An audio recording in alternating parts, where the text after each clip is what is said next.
GK with কিরণ চ্যানেলের এক নতুন ভিডিওতে তোমাদের স্বাগত জানাই। তো আজকে আমি আলোচনা করব সপ্তম শ্রেণীর WBBSEর যে গণিত প্রভাব বই রয়েছে তার কোষে দেখি 2.3 অঙ্কগুলি। কোষে দেখি 2.3 1 থেকে আমরা 11 নম্বর অঙ্ক পর্যন্ত আলোচনা করেছি এর আগের ভিডিওতে। সেই ভিডিওর লিঙ্ক যদি দেখতে চাও সেটি আমার ডেসক্রিপশন বক্সে পেয়ে যাবে, সেখান থেকে তোমরা ভিডিওগুলি দেখতে পারো।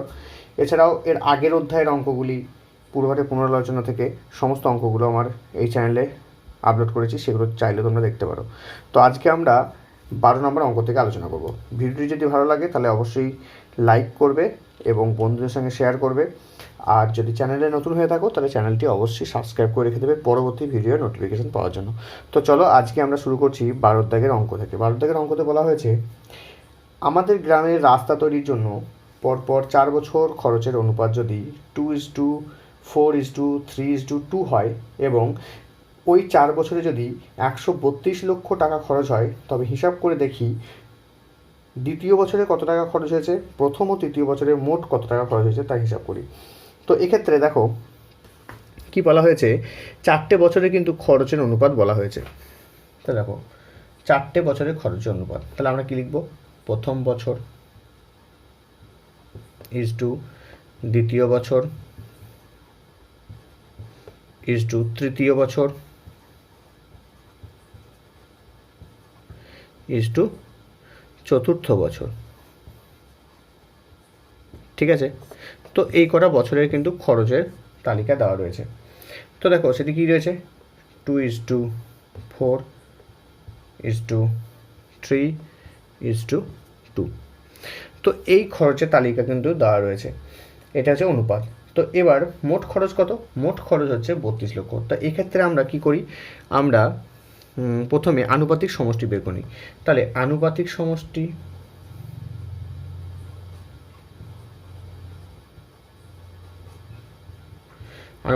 মানে কত, 2+4+3+2। তো এই কটা আমরা যোগ করলাম, যোগ করলে কত হচ্ছে, 4×2=6 আর এদিকে হচ্ছে 5=11। তাহলে প্রথম বছরে এখানে বলেছে দ্বিতীয় বছর, তৃতীয় বছর এবং প্রথম বছর, 3টে বছরের খরচের অনুপাত। আর মোট খরচ কত, মোট খরচ রয়েছে 132 লক্ষ টাকা। 132 লক্ষ টাকা। তাহলে প্রথম বছরে কত খরচ হয়েছে, প্রথম বছরে খরচ দেখো আনুপাতিক সমষ্টিকে আমরা সবসময় নিচে বসাই, উপরে বসাবো প্রথম বছরের খরচ হচ্ছে 2, এবার গুণ 132, এটা হচ্ছে 11 দিয়ে কেটে দাও, 11-12 হচ্ছে 132। ঠিক আছে, এই 12কে 2 দিয়ে গুণ করলে হচ্ছে 12×2=24 লক্ষ টাকা। দ্বিতীয় বছরে কত খরচ,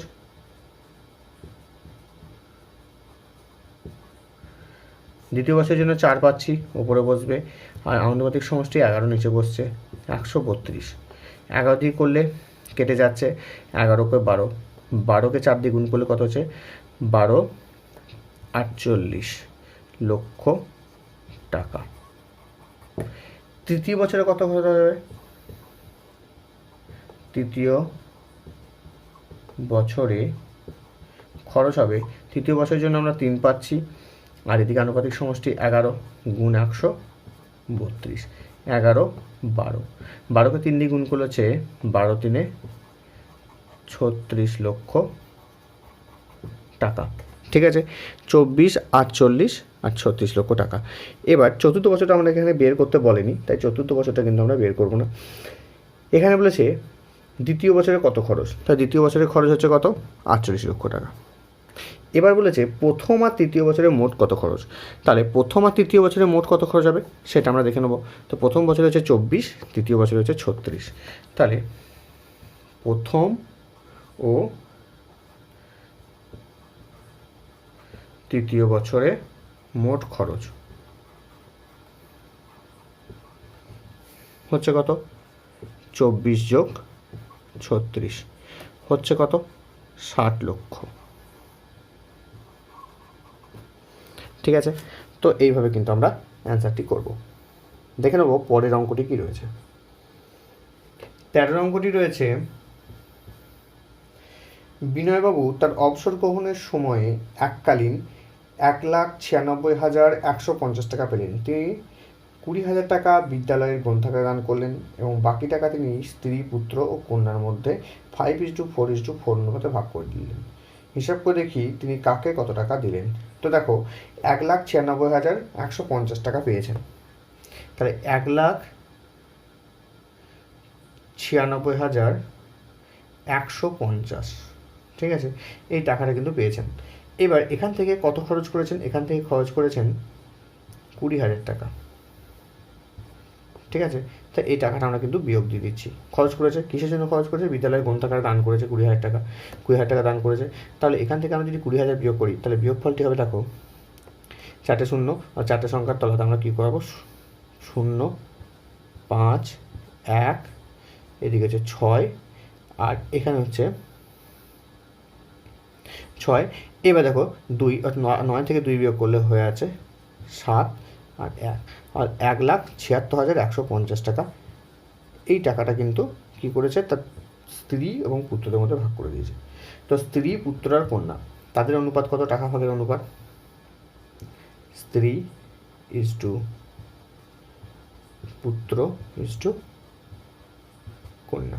তো স্ত্রী, পুত্র আর কন্যা কি কি অনুপাতে পেয়েছে? দেখো এখানে বলা আছে 5:4:4। তো এদের আনুপাতিক সমষ্টি কত?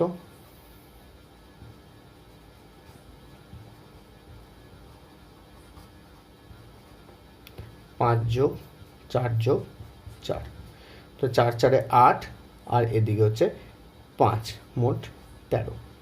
এবার দেখো স্ত্রী কত পাবে? স্ত্রী টাকা পাবে, কি বলেছি, আনুপাতিক সমষ্টি সবসময় নিচে বসবে, আর স্ত্রীর জন্য 5 আছে, 5 ওপরে বসলো, গুণ এইটা, এই যে টাকাটা 1,76,150। তো এটা আমরা 13 দিয়ে ভাগ করব। তো দেখো 13 দিয়ে ভাগ করলে কত হচ্ছে? 13 কেটে দাও, 13 একে 13, 46 থাকছে। তো 13 3 39, আর ওইদিকে হচ্ছে 46, তাই তো? তাহলে 39, এদিকে হচ্ছে 7 71 হবে। তাহলে 13 5 13 65, তারপরে 6 থাকছে আর 5 থাকছে, তাহলে 13 5 65, তারপর 0 হচ্ছে। তো এটাকে গুণ করলে হয়ে আছে, দেখো 5 0 0, 5 5 25, 5 হাতে থাকে 2, 5 5 25, 26 27 7 হলো 2, আর 5 3 15, 16 17, 7 হাতে থাকে 1, 5 1 5 আর 1 6, তাহলে 67,750 টাকা কিন্তু তার স্ত্রীকে দিচ্ছেন। তো পুত্র আর কন্যা দুজনেই যেহেতু 4:4 অনুপাতে রয়েছে, তাহলে একজনেরই বের করছি, তাই তো?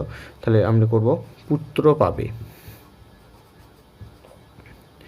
পুত্রের জন্য হচ্ছে 4 আর আনুপাতিক সমষ্টি হচ্ছে 13, গুণ 1 7 6 1 5 0।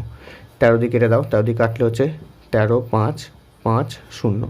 4 দিয়ে গুণ করলে কত হচ্ছে? 4 0 0, 5 4 20, 0 হাতে থেকে 2, 5 4 20 আর 2 22, 2 হাতে থেকে 2, 4 3 12 13 14, 4 হাতে থাকে 1, আর 4 1 4 আর 1 5। এই টাকাটা কিন্তু তার পুত্র পাচ্ছে। এবং কন্যা কত পাচ্ছে? কন্যা পাবে ওই একই টাকা, 5 4 2 0 0 টাকা, ঠিক আছে? তো এটাই কিন্তু অ্যান্সার। 14 থেকে অঙ্কটি বলা হয়েছে, আমিনুর চাচা তার 35 কাঠা জমিতে 4:3 অনুপাতে বেগুন ও পটল চাষ করেছেন। প্রতি কাঠায় বেগুন থেকে 150 টাকা এবং প্রতি কাঠায় পটল থেকে 125 টাকা লাভ করলেন। তাহলে আমিনুর চাচার মোট জমি থেকে বেগুন ও পটল চাষ করে লাভের পরিমাণের অনুপাত হিসাব করি। তো এক্ষেত্রে দেখো কি করেছে, 35 কাঠা জমি, ঠিক আছে। এবার কত অংশে বেগুন ও পটল চাষ করেছে? তাহলে এখানে লিখব বেগুন ইজটু পটল। বেগুন করেছে 4:3 এই অনুপাতে। তাহলে আনুপাতিক সমষ্টি কত?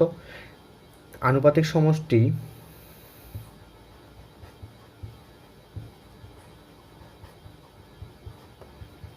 4 + 3 সমান হচ্ছে 7, সমান কত হচ্ছে?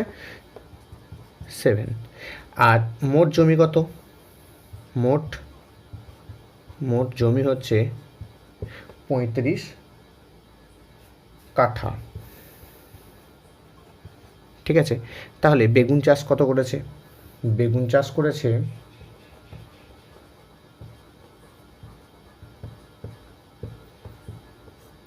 35টা নিচে আনুপাতিক সমষ্টি নিচে বসবে 7, বেগুনের জন্য 4 গুণ 35, 7 5 35, 5 4 20 কাঠা জমিতে।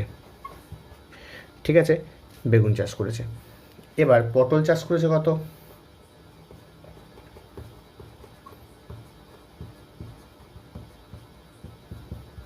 পটলের জন্য 3 আর আনুপাতিক সমষ্টি হচ্ছে 7 গুণ 35টাকে আমরা লিখে দেবো 7 5 35, 5 3 15 কাঠা। 15 কাঠা জমিতে পটল চাষ করেছে। এইবার প্রতি কাঠাতে কত করে লাভ হয়েছে? দেখো, বেগুন চাষ করে লাভ করেছে 150 টাকা করে, তাহলে প্রতি কাঠাতে 150 টাকা করে, তাহলে লাভ কত করেছে? লাভ করেছে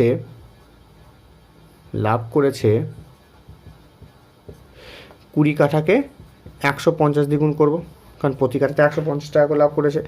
তাহলে হচ্ছে কত?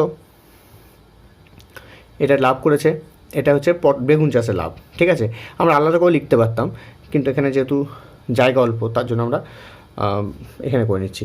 তো দেখো, এটা গুণ করলে হয়ে যাচ্ছে 15 2 30 আর 2 0, তার মানে 3000 টাকা লাভ করেছে বেগুন চাষে। আর পটল চাষের লাভ কত করেছে? পটল চাষে লাভ করেছে আমরা লিখছি, পটল চাষে লাভ 15 কাঠাতে কত করে লাভ করেছে? 125 টাকা করে। হচ্ছে কত? এটা দেখো হবে 15 দিয়ে গুণ করলে হয়ে যাচ্ছে, তো দেখো এটা গুণটা করে নিচ্ছি, 15 5 75, 15 5 হচ্ছে 15 5 75, 5 হাতে থাকে 7, 15 2 30, 7 37, 7 হাতে থাকে 3, আর 15 আর 3 18। ঠিক আছে, তো 1875 টাকা। তো এই টাকার মধ্যে আমাদের কি করতে হবে? অনুপাত বের করতে হবে। তাহলে অনুপাত কত হচ্ছে? এটা কিসের অনুপাত? লাভের অনুপাত। তাহলে আমরা লিখে নিচ্ছি লাভের অনুপাত। বেগুনের জন্য হচ্ছে 3000 = 1875। তো এটা আমরা